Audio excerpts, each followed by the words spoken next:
Welcome to lesson number 1. We're extremely excited to be here. Today we're going to show you probably one of the most important techniques of the entire course, and that is how to escape the mount position. When you find yourself underneath a much bigger, heavier, stronger opponent, which is probably one of the worst case scenarios you're going to find yourself in a real fight.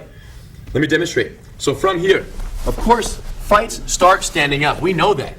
And later in the course, we're going to teach you how to effectively get the fight to the ground and get control of your opponent in the process. But let's say the opponent is bigger and stronger than you are. They get a hold of you, they throw you on the ground, and now they're on top of you. This is the worst case for this reason. He can't punch me, but I can punch him. So from here, he needs to have very effective escape strategies and escape techniques, because otherwise he's going to get beat up. The problem with not having a specific plan when you find yourself in the bottom of the mount is that you're going to exhaust yourself when you panic and go crazy to escape. He don't pushing me left, pushing me right. I'm going to hold him down, I'm going to stabilize. He's going to exhaust his energy. If he tries to go for some dirty tricks of going for the groin, going for the eyes or the face or the throat, those all might work. But there aren't any guarantees. He goes for the groin, I get angry, I sit up, I smash his face, so it's not a very good trade. Unless he knocks me out, it's going to make the situation worse. We need plans that will not exhaust all of our energy and will get us out against a stronger opponent. So, in this class, we're going to teach you 3 variations for how to escape the mount position, starting with the standard variation that is used when the person's hands are on your chest or throat. When they're here holding you down, what you want to do is this: trap and roll. One more time. Check this out. What happened here is this. As I'm holding Hidon's chest down, of course, I could be punching, I could have him in a headlock, or I could be grabbing him here. Right now, standard variation, the person's hands are on your chest, pinning you down. Look what Hidon does. He takes his hand and he hooks my wrist. Opposite hand grabs my wrist, same side hand grabs the elbow. Now, the key detail is down below. He also traps my foot on the same side as the trapped arm. The reasoning here is that when he bridges his hips up, when he don't elevate his pelvis, it's going to throw me off balance. And if I don't have my hand to post out to save myself, guess what? I'm going to fall. So while my arm is pinned to his chest and the foot is trapped, watch what happens. He lifts his hips straight up, I can't post out, and I'm gone. And that's the magic. And of course, from here, you have options. You can stay on top of the fight, you can attack the person, or you can choose to get up and get away. One more time, a little more detail. Notice how when Hidon grabs my wrist, it's a monkey grip or a thumbless grip. He's hooking like this. If you were to grab with a regular human grip, my hand slips out the side door.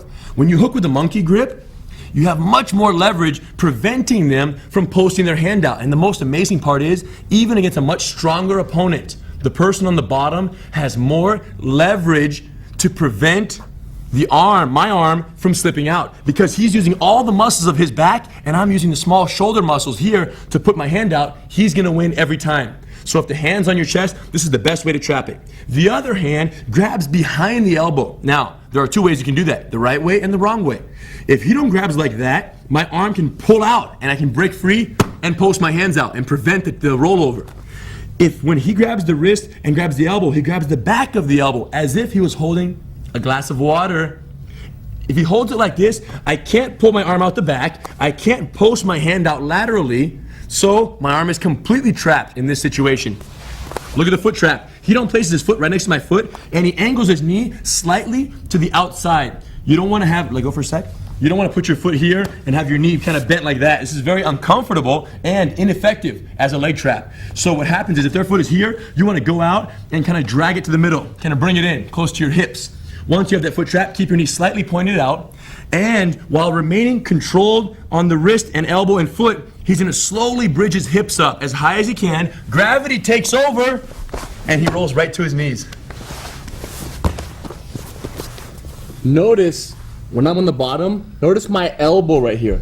This elbow is what keeps his foot accessible. If my elbow's up like this, I can't trap his foot now. It's all connected. So my elbow's tucked in, and I hold behind the elbow and the wrist.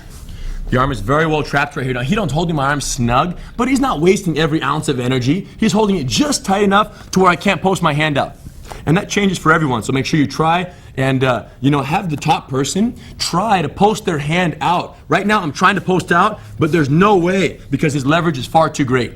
So with that arm trapped very well, he's gonna lift his hips up very slowly. Now watch, when you roll your hips, it's not just a roll. Show them this roll. It's not just a roll. You're not a log rolling down a hill. You hold your arm to your chest, trap the foot, and you go 12 o'clock, and then once you max out, you turn on your shoulder and step right to your knees. So your pelvis elevates straight up, shoulder pivot, and then a step over directly to your knees where you can continue the fight, move on top, or get away if you have a choice. Very common mistake is to raise your hips up and land on your side. And then roll to your belly, and then get up from your belly. No good, it's not very efficient. We want to go right to our knees because that's gonna set us up for the next technique. So, one more time. Here's how we want you to practice this with your partner. He's here, secure your wrists, your elbow, and the foot on the same side, all on the same side. Now, when he does all of this, notice how he does not trap this foot on the other side. So he's only trapping one side of my body. If he accidentally trapped this foot here, when he goes to roll me, watch this, hook. The hook is in. There is no more roll. This hook neutralizes the entire move. So Hidon has to make sure to bring that foot inside. So one side is trapped, the other side is completely left alone. Wrist control is nice. As you learn this move, you can begin to trap all three, the wrist, the elbow, and the foot, all at the same time. Watch how slowly I'm gonna do this, but it's a fairly simple move, so they all three land together. And now in slow motion, then the hips go into separate motion. Notice Henner's shoulder right here. He rolls over his shoulder. I tuck. Instead of landing like that. A safety tip is to make sure you tuck your shoulder in so the landing is not as painful on the person who's getting rolled off, on the bad guy. Always protect yourself. Look, this tuck and go right to the knees. Okay, so real quickly, if you're alone, here's the solo preparation drill. Elbows in tight, secure the wrist, the elbow. Wrist is a thumbless grip, elbow is a thumb full grip, and trap the foot on the same side. Grab it and drag it in. From here, all together now. Hips, hips, hips, hips, and right to your knees. Then the hands come in, and you're gone, or you're getting them. And he traps my arm. I pull my arm back, but only 30-40%. He's learning. So in this class and every class, when you give resistance, the resistance is just a little bit, and as you see they're getting better, you slowly increase the resistance. Notice how he's not raising his hips up on his head. He's bridging on his shoulders. No pressure. You don't want to strain your neck. Your head, if your head is on the ground, it should barely be resting. So, in very slow motion, trapping, bridging, and rolling. One detail here, one more detail. His hands could be positioned many different ways. Choke, grabbing my shirt or chest, forearm choke on the neck.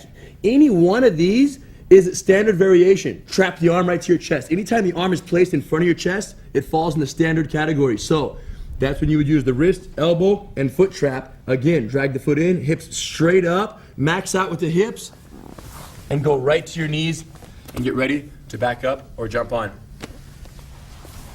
Super slow motion. With this technique and all future techniques, you should try it on one side, on the comfortable side. Start there, nice and easy. Once you develop your reflexes and you feel very comfortable on one side, only then should you try the other side. Okay, so take your time, and most importantly, give your partner feedback. Like Hidon says, resistance should be minimal at first, slowly work your way up, very slowly, and give each other feedback so you guys can benefit from each other's, information and knowledge. Cool? Nice and slow. Perfect the standard variation, and you'll be ready for the punch block variation, which is coming up next.